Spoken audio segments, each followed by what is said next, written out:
El título del mensaje de hoy, ¿hasta cuándo, Señor? Qué título, ¿verdad?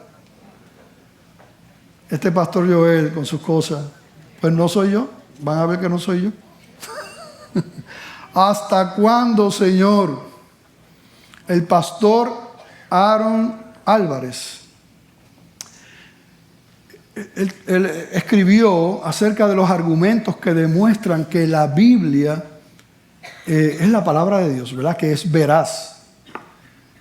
Y dentro de esos argumentos pone muchos interesantes, ¿verdad? Lo compartimos en la clase de Fundamentos Bíblicos. Pero solamente quiero mencionar uno de esos argumentos que nos muestran, ¿verdad?, que la Biblia es la palabra de Dios. Y es que dice él que la Biblia, la palabra de Dios, es dolorosamente honesta.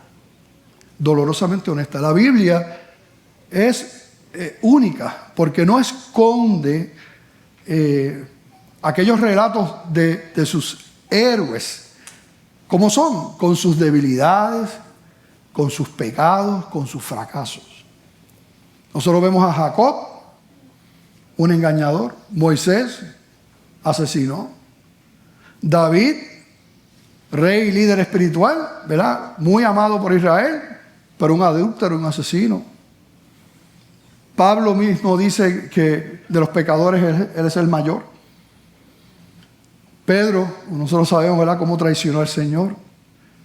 No, cualquier otro libro, sus autores esconden, ¿verdad?, porque lo feo, lo malo, ¿verdad?, lo que buscan es jactarse de sus logros, y ocultar definitivamente sus actitudes pecaminosas y vergonzosas. Pero la Biblia no esconde nada. ¿Tú sabes por qué? Porque la Biblia es la palabra de Dios y es la verdad. Y el Señor nos presenta la verdad tal y cual es. Lo que resulta también para nosotros una bendición y un consuelo. Porque todos estamos en el mismo bote. En el día de hoy vamos a hablar sobre las pruebas. Y específicamente como uno de estos hombres, el rey David, ¿verdad?, cómo fue su proceso en lidiar con las pruebas que tuvo que enfrentar el rey David. Y como esto es palabra de Dios, no solamente es algo histórico, sino que es relevante también para nosotros, porque la palabra de Dios es viva, así que nos habla a nosotros. Que Dios nos ayude. Que Dios nos ayude. Mira, si uno viene aquí a la iglesia, si ustedes vienen aquí para escucharme a mí, escuchar un mensaje, calmar su conciencia y salir por ahí, mira, han perdido el tiempo. Y si eso es lo único que puedo hacer como instrumento del Señor, qué pena. Venimos aquí porque queremos que Dios nos hable. Y Dios nos habla a través de su palabra.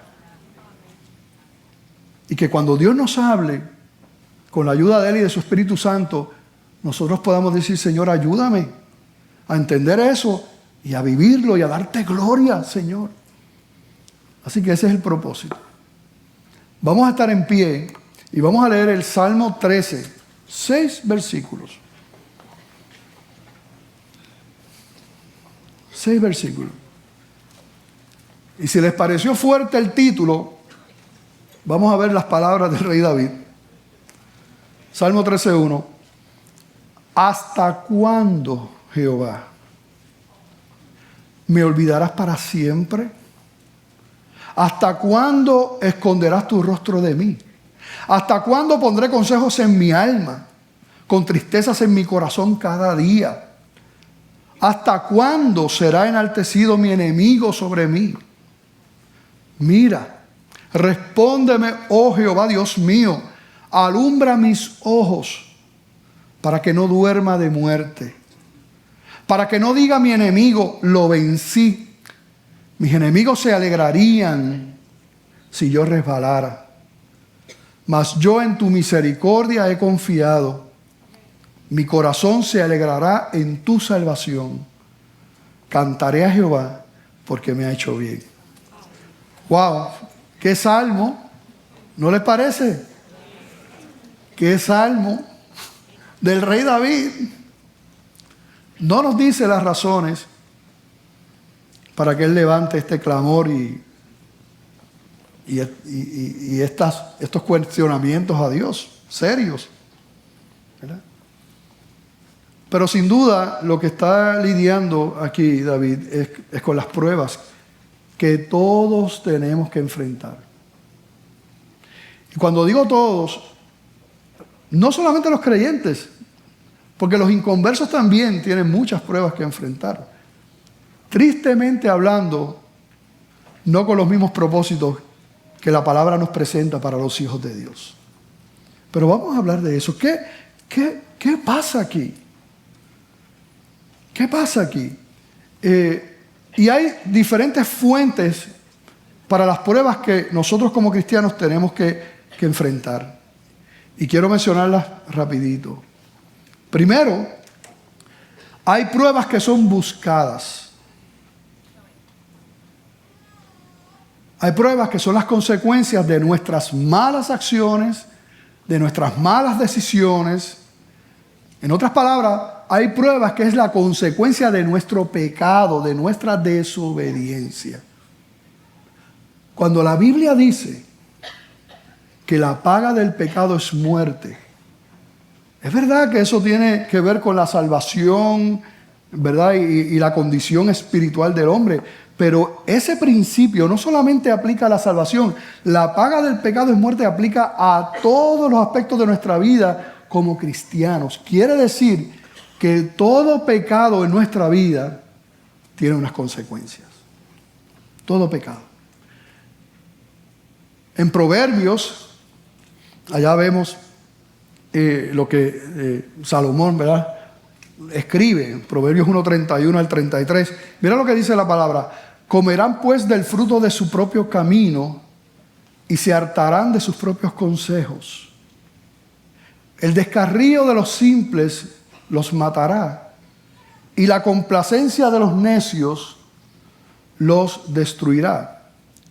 Pero el que me oiga habitará confiadamente y estará tan tranquilo, sin temor del mal, ¿verdad? Un poquito diferente, pero básicamente lo mismo.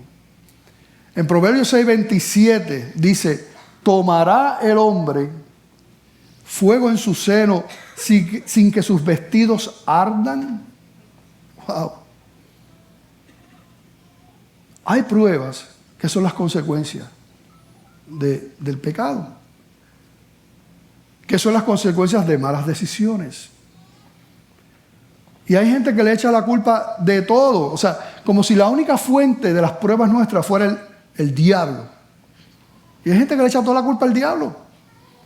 Y no es que el diablo es malo,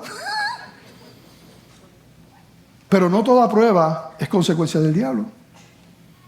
Yo les conté una vez que aquí vino alguien a fumigar y se le cayó el tanque en un dedo. Dijo: este diablo, ¿verdad? Le echa la culpa del diablo a todo, ¿verdad? Pero no siempre. Hay pruebas que son las consecuencias de las decisiones malas que tomamos. Hay pruebas que son parte de este mundo caído en el que vivimos. Es una consecuencia de eso. La fuente es que vivimos en un mundo contaminado por el pecado y hay maldad. Jesucristo dijo en Juan 16:33: estas cosas os he hablado para que en mí tengáis paz. En el mundo tendréis aflicción, pero confiad, yo he vencido al mundo. Eso es otra realidad. Hay pruebas, simplemente vivimos en un mundo caído, un mundo de maldad. donde reina el pecado, donde el príncipe de este mundo es Satanás. Y hay traiciones, y hay abusos, y hay maltratos, y hay engaños, y hay mentiras. Eso es parte de esta vida. Y hay enfermedad, y hay muerte. Todo eso es parte de un mundo contaminado por el pecado en el cual nosotros vivimos. Por eso Cristo dice, en este mundo van a tener aflicción, pero confiad, yo he vencido al mundo. Es tremendo como el Señor comienza. Estas cosas yo les hablo a ustedes para que en mí tengáis paz. Es lo primero que dice. Tengan paz, pero sepan también que en este mundo va a haber aflicción. Pero sepan también que yo voy a estar con ustedes. Pero hay pruebas por causa de este mundo. En el falso evangelio por ahí de la prosperidad te dicen otras cosas, ¿verdad? Que tú no te puedes enfermar, que tú no puedes esto. Mira, eso no pasa ni el filtro bíblico por ningún lado. Timoteo mismo tenía problemas estomacales y qué sé yo, y aquello y lo otro. O sea, en este mundo va a haber problemas, en este mundo va a haber pruebas. Y tenemos que entender eso. Para los cristianos y para los que no son cristianos. Tercera fuente de prueba es por causa del enemigo de las almas, ciertamente. ¿Quién es el enemigo de las almas? Satanás. Es verdad también. La palabra dice en 1 de Pedro 5:8, sed sobrios y velad, porque vuestro adversario el diablo, como león rugiente, anda alrededor buscando a quien devorar, al cual resistid firmes en la fe, sabiendo que los mismos padecimientos se van cumpliendo en vuestros hermanos en todo el mundo. Así que claramente nos dice aquí, el diablo está buscando a quien devorar y nos dice que resistan, pero dice, esos padecimientos no solamente en ti, sino también en los hermanos van a estar padeciendo. Es parte, porque Él es el enemigo de las almas. Así que hay una fuente de prueba y de dolor que viene de parte de Satanás, que odia la creación de Dios. Y si odia a la creación, más odia a los hijos de Dios. Y la última fuente de pruebas es Dios mismo. Dios mismo probando a sus hijos con el propósito de formar su carácter en nosotros, los hijos de Dios. Alguien dijo, no sé quién, pero con mucha verdad, que Dios está más interesado en formar en nosotros su carácter más que en que nosotros seamos felices. Porque es que el mismo Señor Jesucristo nos habla de la infelicidad que nosotros como cristianos vamos a vivir en el mundo. Así que no es un asunto de felices e infelices. Es un asunto del Señor trabajando en nosotros. Y la manera en que Dios trabaja formando nuestro carácter es a través del quebrantamiento. La prueba no hace otra cosa que eso. En el libro de Santiago, capítulo 1, versículos 2 al 4, dice, hermanos míos, tened por sumo gozo, no cualquier gozo, como yo digo, sumo gozo, un gozo extremo. Tengan por sumo gozo cuando se hallen en diversas pruebas, sabiendo que la prueba de vuestra fe produce paciencia, mas tenga la paciencia su obra completa, para que seáis, mira el propósito de Dios, seáis perfectos y cabales, sin que os falte cosa alguna. Dios trabajando con sus hijos para que no nos falte nada de lo que Él quiere formar en nosotros. Y la manera en que Él hace esto es a través de diversas pruebas. El apóstol Pedro, en su primera carta, capítulo 1, versículo 6, dice, en lo cual vosotros os alegráis, aunque ahora por un poco de tiempo. Mira lo que dice la Biblia, porque esto es lo que dice la palabra del Señor. Ahora, aunque ahora por un poco de tiempo, si es necesario, tengáis que ser afligidos en diversas pruebas, para que sometida a prueba vuestra fe, mucho más preciosa que el oro, el cual aunque perecedero se prueba con fuego, sea hallada en alabanza, gloria y honra cuando sea manifestado Jesucristo. Lo mismo. Eso de un cristiano sin pruebas, bíblicamente eso no existe. El que diga eso está predicando un falso evangelio. Pero para los hijos de Dios, toda prueba tiene un propósito. El Señor no desperdicia ninguna de ellas, venga de donde venga, no importa la fuente que venga. El Señor es glorificado. Y aunque nosotros vemos estas fuentes diferentes de prueba, tengo que decir lo siguiente: Dios siempre está en control. Dios es el soberano. Así que aunque la prueba venga porque tomamos malas decisiones, la prueba venga porque vivimos en un mundo caído, la prueba venga de parte de Satanás, ¿verdad? O la prueba venga de parte de Dios, no importa, como quiera, Dios es el Dios soberano. Nada ocurre sin que Él lo permita o lo promueva. Así que en ese sentido, toda prueba, independientemente de la fuente que venga, Dios está en eso también. Y Él lo permite y Él lo usa para su gloria. La prueba que tú estás pasando, no la desperdicies. Porque Dios tiene propósitos en ella. Y la Biblia está llena de eso. Comenzando con Romanos 8:28, que tanto conocemos. Y sabemos que a los que aman a Dios todas las cosas les ayudan bien. ¿Cuántas cosas nos ayudan a bien? Todas. ¿Y qué es todas? Y todas quiere decir bueno y todas quiere decir malo también. Las cosas que nos parecen malas. ¿Sí o no? Sí. Todas las cosas nos ayudan a bien. Esto es a los que conforme a su propósito son llamados. Zacarías 13:9. Allí el profeta dijo, mira lo que él recoge. Y meteré en el fuego a la tercera parte y los fundiré como se funde la plata y los probaré como se prueba el oro. Él invocará mi nombre y yo le oiré. Mira qué lindo esto. Y yo le oiré y diré, pueblo mío. Y él dirá, está hablando el Señor, Jehová es mi Dios. ¿Cuántos quisieran salir así de la prueba del fuego, verdad? ¿Cuántos quisieran salir? Okay. Pero van a estar en el fuego, en la prueba del fuego. Pero qué maravilloso salir así, como invocando su nombre y escuchándole decir a Él, este es mi pueblo, este es mi hijo, y que nosotros podamos responder, Él es mi Dios. Aleluya. Esta canción del Salmo 13, vemos aquí unas realidades de la vida del rey David, realidades sobre la lucha de las pruebas que enfrentó David. Y esta canción del Salmo 13 la vamos a dividir en 3 estrofas.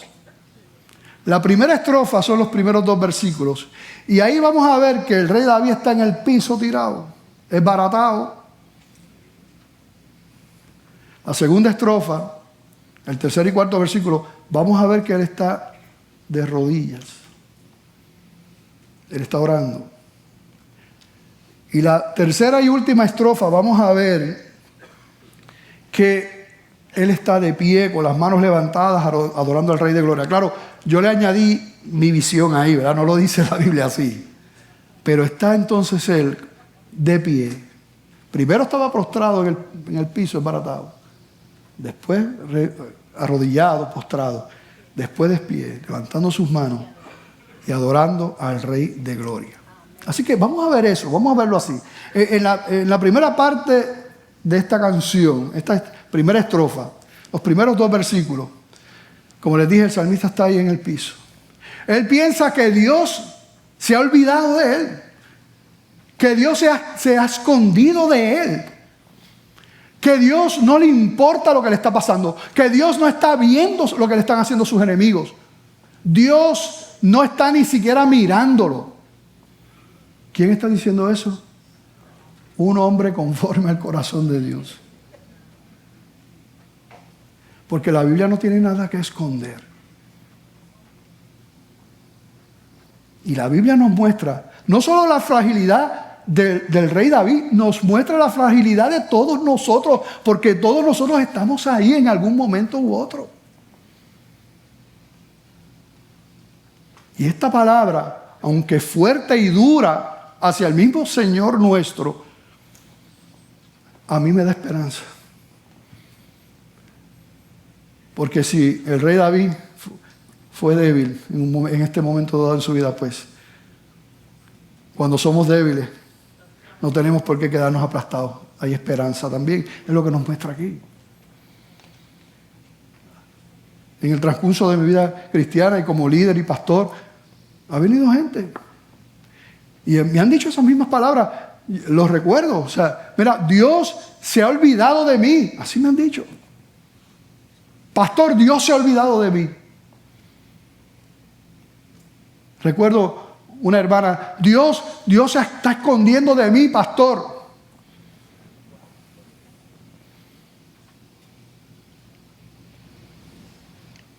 Pero como yo sé esto, yo no saco un bate para darle un cantazo a la hermana o al hermano. Yo sé esto. Y mi corazón sufre al escuchar eso. Pero sé que la persona también está sufriendo. Y sé que yo no estoy exento de que a mí me pueda pasar algo así. Porque si le pasó a David, imagínate que no le pase a Luis Joel Martínez Alvarado, de Pereira.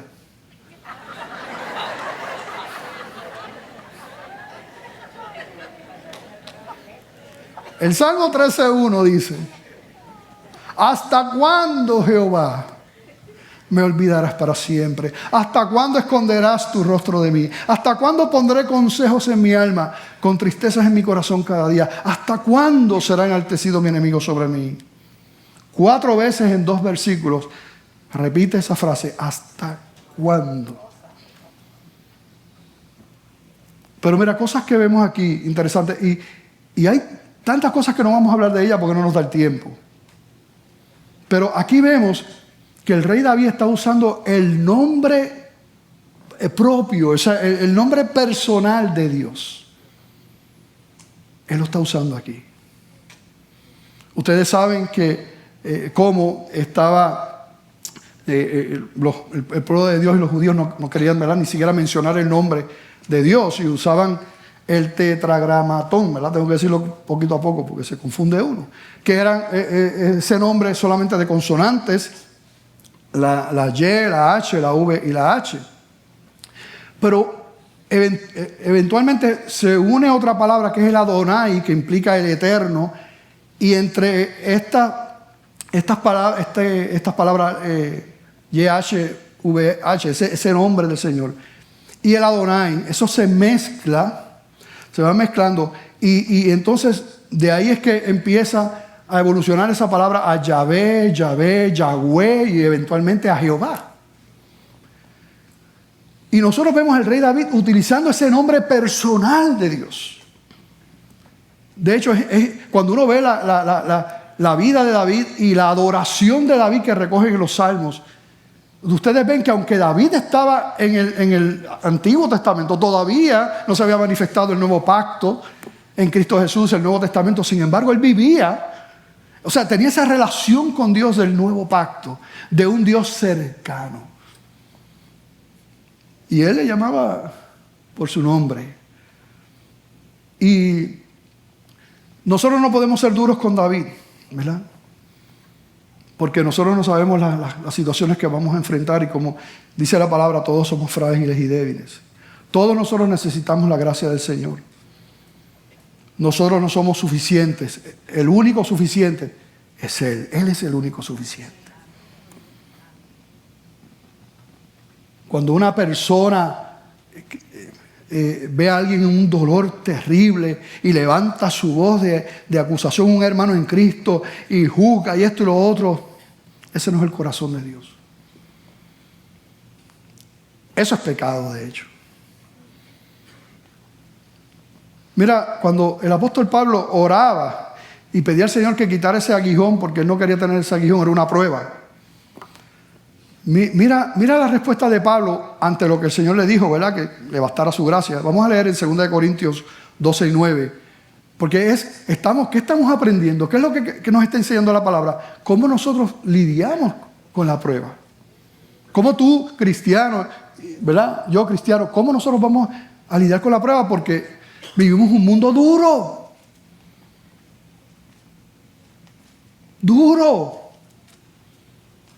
Donde hay momentos que simplemente uno no encuentra ni qué decir, ni como pastor, uno simplemente se tiene que callar la boca y pedirle a Dios que el consuelo de Dios inunde el corazón de esa vida. Que la misericordia y la gracia de Dios se les revele. Porque vivimos un mundo difícil. El apóstol Pablo decía, y me ha dicho, bástate mi gracia, porque mi poder se perfecciona en la debilidad.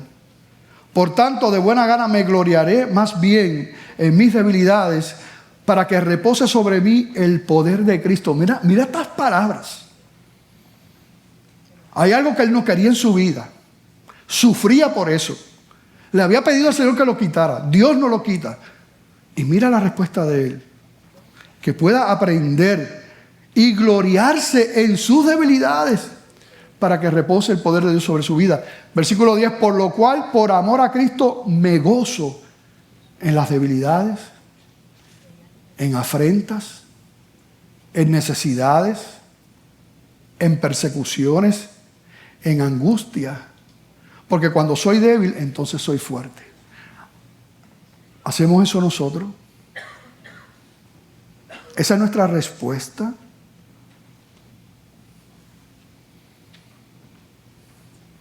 Nosotros vemos aquí como en esta primera estrofa, vemos la humanidad nuestra frágil humanidad. Y como quiera vemos la gracia del Señor. Mire, va a haber situaciones en que nosotros en nuestra vida y pruebas que no las vamos a entender. Tenemos que entender eso. Tenemos que entender que va a haber cosas en nuestra vida que no las vamos a poder entender. La misma Biblia habla de unos misterios que no serán revelados, así que no todo será revelado. Y va a haber muchas cosas y situaciones que nosotros vamos a tener que enfrentar que no las vamos a entender. Pastor, ¿por qué? Porque nosotros no somos dioses. Nosotros no sabemos todas las cosas.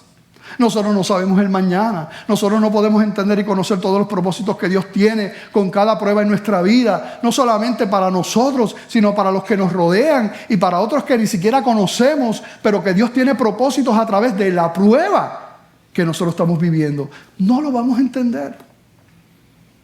Yo le digo a los hermanos, no pretendas entender las pruebas.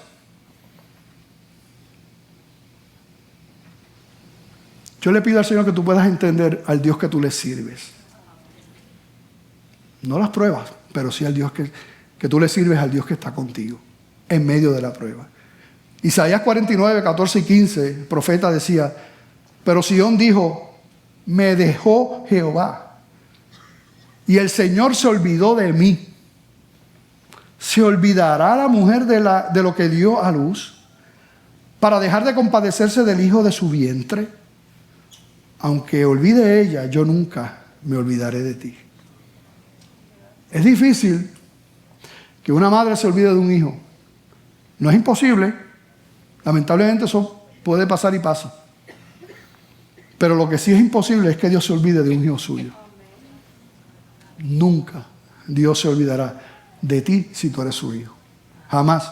El Salmo 27, 10 dice, aunque mi padre y mi madre me dejaran, con todo Jehová me recogerá. Aleluya. ¿Cuántos recogidos hay aquí? Levante la mano los recogidos.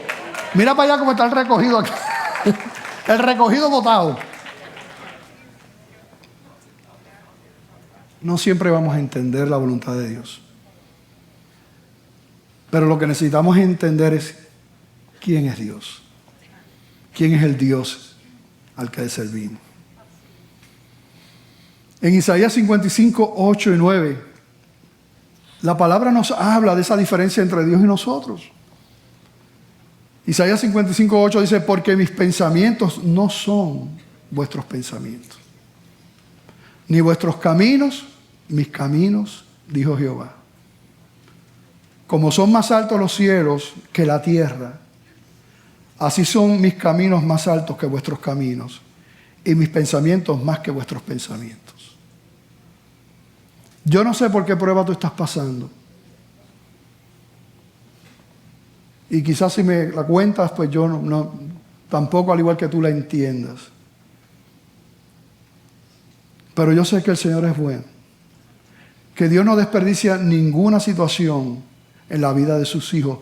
Que Dios siempre va a tener propósitos en ellos. Siempre. En la segunda estrofa, esa fue la primera estrofa. En esa primera estrofa estaba en el piso ahí. ¿Hasta cuándo, Señor? Pero la canción no termina ahí. Tiene una segunda estrofa. Y en esta segunda estrofa, los próximos 2 versículos, vemos al salmista de rodillas. Vemos al salmista en oración.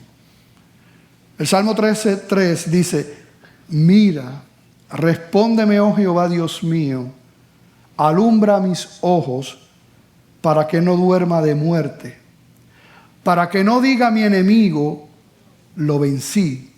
Mis enemigos se alegrarían si yo resbalara. Así que vemos aquí ya clamando al Señor. Señor, ¿verdad? Ayúdame, alumbra mis ojos. Así que ya va por buen camino. Está acercándose al Señor en la prueba. Y esta oración nace en medio del dolor, en medio de la desesperación y de la angustia. No es esa oración que hacemos cuando todo va bien. No, es una oración, se ha levantado ahí con: Señor, ayúdame, alumbra mis ojos. Es lo mismo que el apóstol Pablo oraba para que el Señor abriera nuestros ojos, alumbrara nuestros ojos. El apóstol Pablo oraba así a los Efesios. En el capítulo 1, versículos 17 al 19, dice la palabra: para que el Dios nuestro Señor Jesucristo, el Padre de gloria, y esto es el apóstol Pablo orando, os dé espíritu de sabiduría y de revelación en el conocimiento de Él, alumbrando los ojos de vuestro entendimiento, para que sepáis cuál es la esperanza a que Él os ha llamado, y cuáles las riquezas de la gloria de su herencia en los santos, y cuál la supereminente grandeza de su poder para con nosotros los que creemos, según la operación del poder de su fuerza. Él oraba por los cristianos en Efesios que pudieran conocer a Dios. Eso es lo que está diciendo también el salmista allí. Ayúdame, Señor, a verte, alumbra mis ojos. En esa expresión que dice para que no duerma, lo que está diciendo literalmente es: ayúdame a entender lo que pasa. De lo contrario, perderé la vida. Eso es lo que está diciendo él allí. Y quizás no está hablando de la vida física, aunque sí, cuando nosotros desconocemos los propósitos del Señor, eso podría tener hasta implicaciones en nuestra vida física. Pero es la vida espiritual lo que está diciendo ahí. Que nosotros, que Dios nos ayude, que no vaya a ser que nosotros no vivamos esa vida que Dios ha diseñado para nosotros, esa vida victoriosa, no lo podamos ver. Que nuestro gozo y nuestra identidad tienen que estar en Dios, es lo que está diciendo. Tienen que provenir de Dios, de nada más. Que nuestra identidad está en lo que somos en Cristo y en saber que Dios siempre está con nosotros. Esa es la fuente del gozo. Abre mis ojos para yo entenderlo. No la circunstancia, sino el Dios grande que está más allá de la circunstancia. Ayúdame a verte, Señor. Que mi vida entera esté cimentada sobre ti. Cuando eso ocurre, estamos bien. Cuando eso no está, por ejemplo, y mi identidad no me la da Dios, no me la da Cristo, no me la da sus verdades, sino que mi identidad está en una persona que yo amo, pues cuando esa persona no esté, ¿tú sabes qué va a pasar? Se va a acabar tu vida. Se va a acabar tu gozo. Porque tu esperanza y tu identidad no estaba en Dios. Estaba en esa persona que tú amas.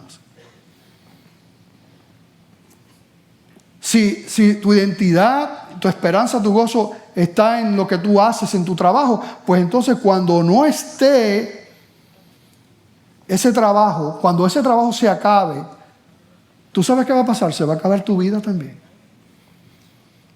Porque tu identidad no estaba en Cristo, en Dios, en su palabra. Tu identidad estaba en lo que tú hacías.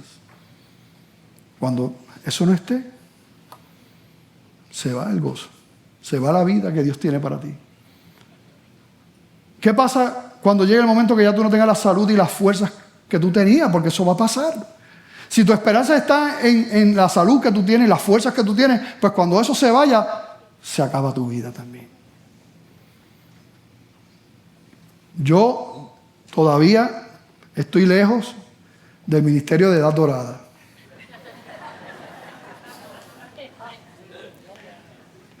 Pero me duele un montón de cosas y achaques, porque así es la vida. Y si mi esperanza está en esa salud, en la fuerza, cuando se acaben, ¿qué va a ser de mi vida? Cuando no tenga la belleza acostumbrada, se acabará mi vida, mi gozo. No lo digo por mí, lo digo por ustedes. ¿Cuántos son lindos aquí? Levanten la mano los que son lindos. Levanten la mano. ¡Ay, santo! Pero aquí hay que predicar más hay que predicar ¿Cuántos son lindos aquí? ¿Cuántos son lindos? ¡Caramba! Pero esa lindura que tú tienes no es para siempre. Esa lindura también va a cambiar. Pero si tu vida y tu identidad está en tu lindura, cuando la lindura se vaya, se acaba tu vida. Es triste uno ver a los artistas haciéndose 20,000 cosas y ustedes ven que muchos de ellos terminan desfigurados, horribles. No tienen vida. Están muertos en vida. Porque su vida es una apariencia física. El salmista estaba consciente de eso. Y dice, no, alumbra mis ojos, Dios, para que no pierda mi vida. Alumbra mis ojos para vivir. Así que nuestra mirada, nuestra esperanza tiene que estar solamente en el Señor. Que Dios nos ayude. Abra nuestros ojos. La palabra dice en el Salmo 119, 105, lámpara es a mis pies tu palabra y lumbrera a mi camino.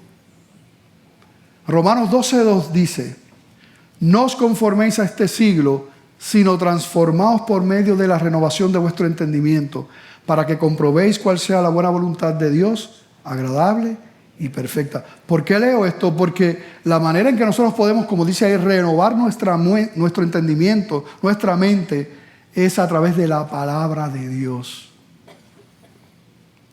Porque nosotros hemos crecido con un montón de información incorrecta. Y la que nos puede llevar a la verdad y transformar nuestra vida. Por eso es que es importante, vemos la oración, pero vemos la palabra. No podemos separarlas. Porque la palabra es Dios nos va mostrando quién es Él, su carácter, va trabajando con nosotros. Es a través de la palabra de Dios que renovamos nuestra mente. Venimos con un montón de loqueras. Por ejemplo, yo cuando joven, yo recuerdo de las cosas que le dicen a uno, tú no puedes ser muy transparente, siempre tienes que quedarte con una cartita debajo de la manga, ¿verdad? Ustedes saben que hemos escuchado eso. Tú no, ¿verdad? Que la gente no sepa, que la gente, tú tienes que, ¿verdad? Para que no vayan a abusar de ti. Eso no es lo que dice la Biblia. Eso es en cierta medida ser hipócrita, ¿no? La Biblia me dice que yo tengo que ser transparente, pero son las cosas que nos enseñan. Los hombres no lloran y cosas así, tantas mentiras. Creemos que podemos salir de las cosas malas a través de hacer cosas malas. El mundo nos dice eso. La palabra hace eso. Por eso necesitamos la palabra. La palabra es la que nos muestra y nos revela. Y vamos en oración al Señor.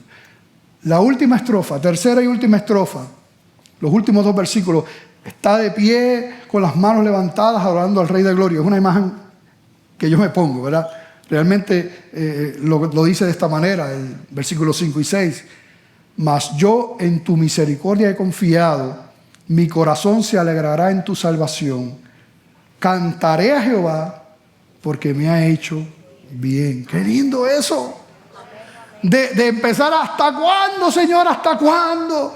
No me estás mirando, te estás ocultando. De ahí a llegar a esta hermosa alabanza. De esa petición, alumbra mis ojos. El Señor nunca deja una oración sin contestar. Algo pasó.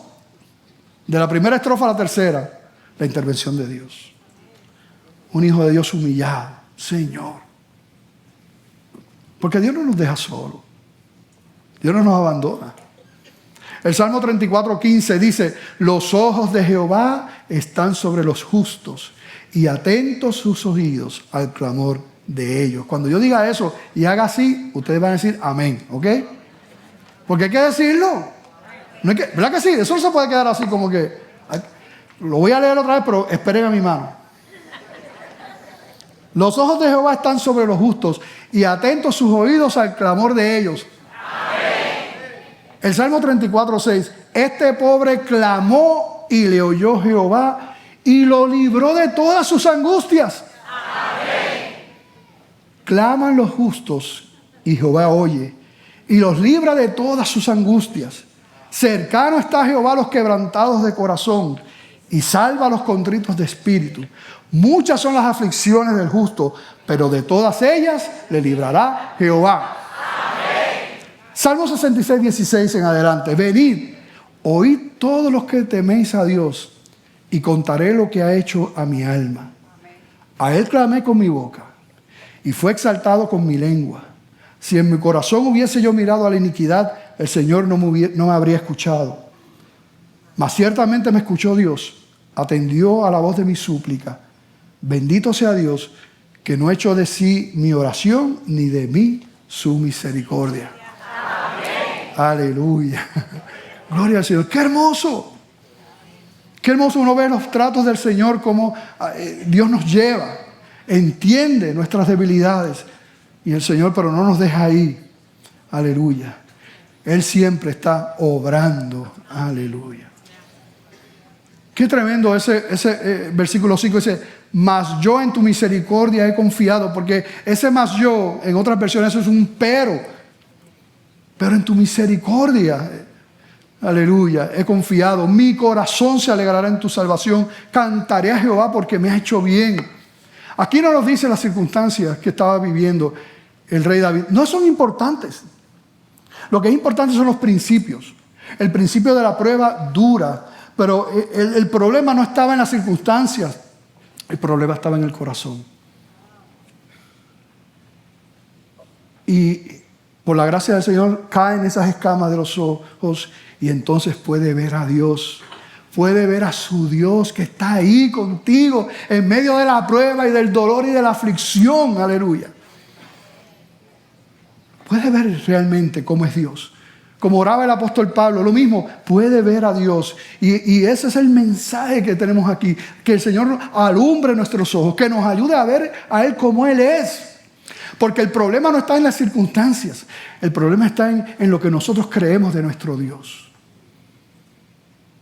Creo yo que cuando tengo pruebas, el Señor me ha abandonado. Creo yo que mi tristeza y mi dolor y las pruebas que estoy viendo, ya el Señor no es, o sea, miró hacia el otro lado. No soy importante para Él. Ese es el problema. El salmista, sin duda, había muchas cosas que no podía entender y que desconocía, pero lo importante es que nosotros entendamos lo que sí claramente está revelado en la Escritura, que conozcamos quién es el Dios que está con nosotros. El Salmo 86:15 dice: mas tú, Señor, Dios misericordioso y clemente, lento para la ira y grande en misericordia y verdad.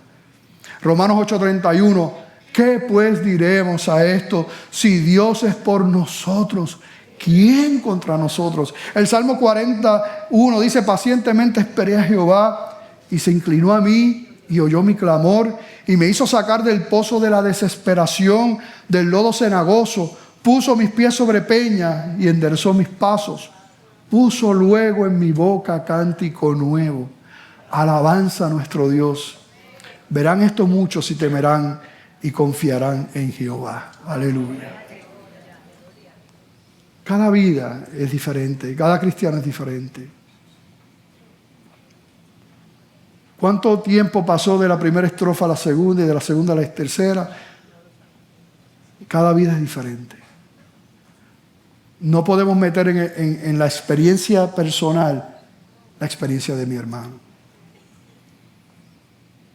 Tengo que orar. Que si está en la primera estrofa en el piso tirado, clamar para que él pueda llegar a la segunda estrofa y eventualmente a la tercera estrofa.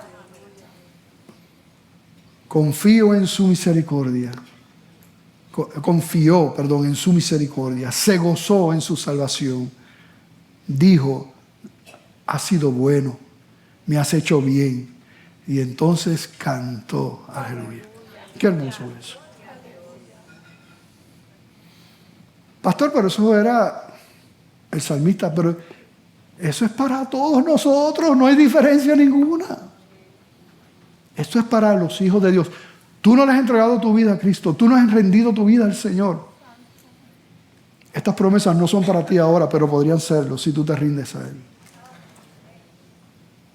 El Señor me dio una canción hace algún tiempo y una pena, ¿verdad?, que no la pueda hacer con Mari, porque esto llegó al final del mensaje. Pero esta canción que el Señor me dio dice, le puse por título, Tú estás aquí. Y dice, cada vez que sufro, cada vez que lloro, cada vez que canto, tú estás allí. Cada vez que sueño, cada vez que imploro, cada vez que río, tú estás allí. Tú estás allí, tú estás aquí. Estás en mi noche, estás en la lluvia que siento al caer, estás en mi día, en todo mi ser, en el viento recio, estás en el silbo apacible también, estás en mi ocaso, en mi amanecer. De oídas te había oído, no había comprendido, mas hoy mis ojos te ven. Tú estás allí, tú estás aquí, mis ojos te ven. Aleluya. El Señor está en la prueba, en la canción. El Señor siempre está ahí, el Señor es bueno. Todos conocemos esa ilustración de aquel cristiano, aquel hijo de Dios que iba con el Señor presentándole su vida, los momentos buenos, los momentos bien difíciles y de pruebas. Y ustedes saben que en la arena, recuerdan, en la playa, en la arena, se veían las dos pisadas, ¿verdad? Las del Señor. ¿Y cuáles son esas pisadas? Bueno, eso pues estoy yo contigo, ¿verdad? En ese caminar. Y ustedes saben que en los momentos más difíciles, él vio que solamente habían unas huellas. No entendió.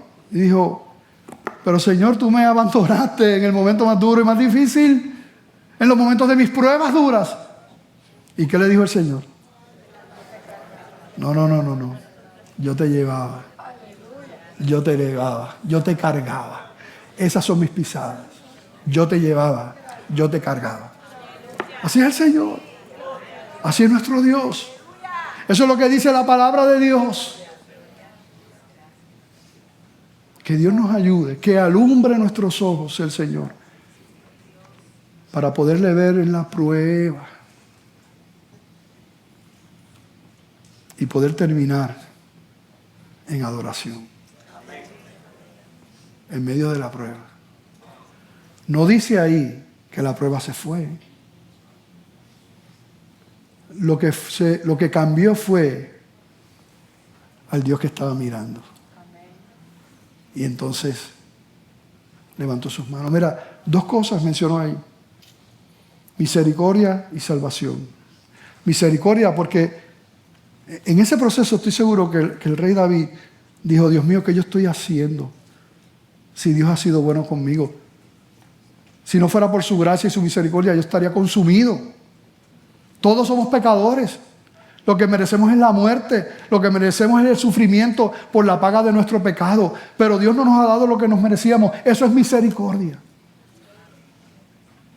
Y Él se ancló en su salvación. Nada nos puede arrebatar de la mano del Señor. Nada ni nadie. Su misericordia, su salvación. Dios ha sido bueno. Aleluya. Esa es la verdad. Esa es la verdad.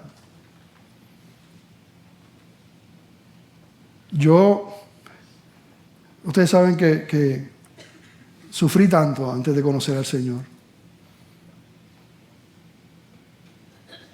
Y una de las cosas más difíciles era el vacío y la soledad, o sea, en ese momento, ¿verdad? Y la realidad es que después que uno conoce al Señor, uno también hay mucho sufrimiento también, diferentes sufrimientos. Pero yo no sé si a usted le pasa como a mí. No importa el sufrimiento cuán grande sea, esa certeza de que Dios está a mi lado, eso es incomparable. Esa certeza de que en medio del dolor Él está, incomparable. Amén.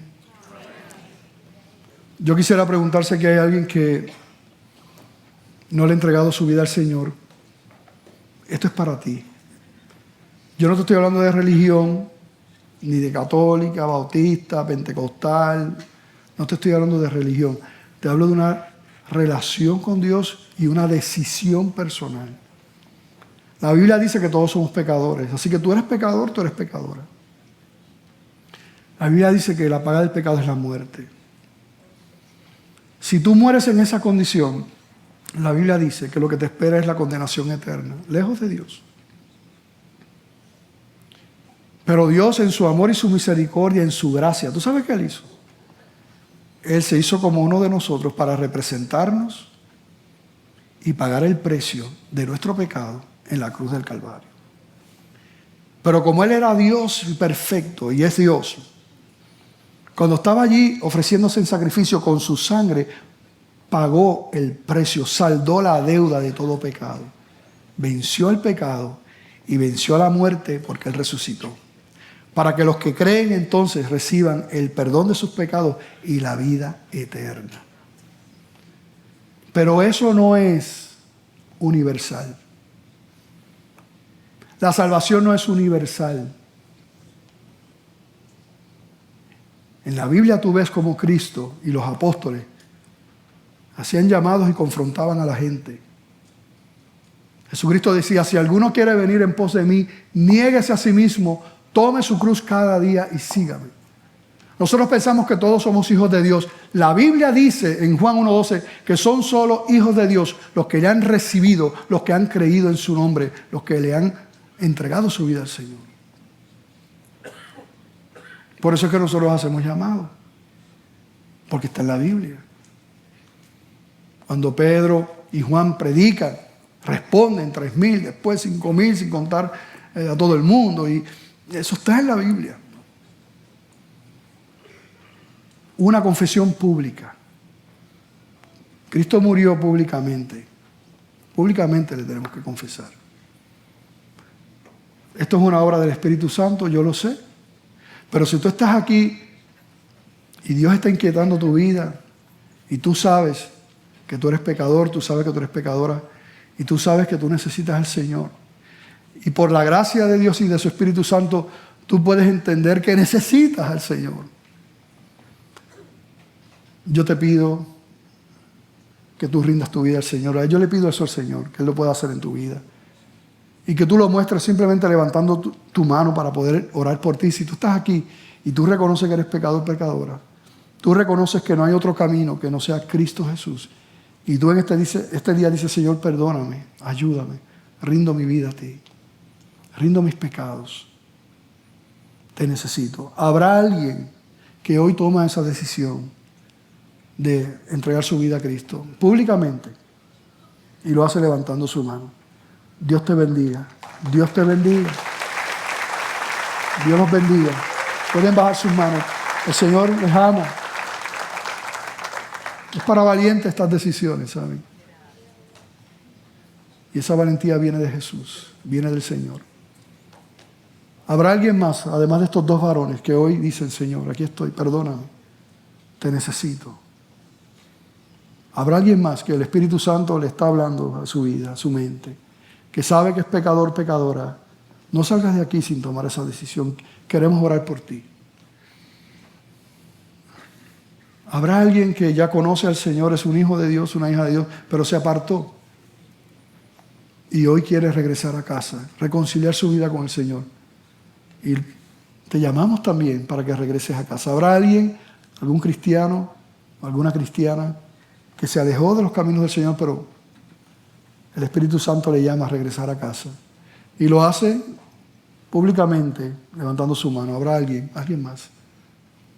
Si no, yo le voy a pedir, me gustaría orar por esos dos caballeros, si pueden venir por aquí, los pueden acompañar. Yo sé que esto como que a uno le da como un poquito de vergüenza, pero no tienen que avergonzarse, nosotros nos regocijamos y queremos orar por ustedes. Así que si esos dos caballeros, y los pueden acompañar, para que no vengan solitos, los pueden acompañar.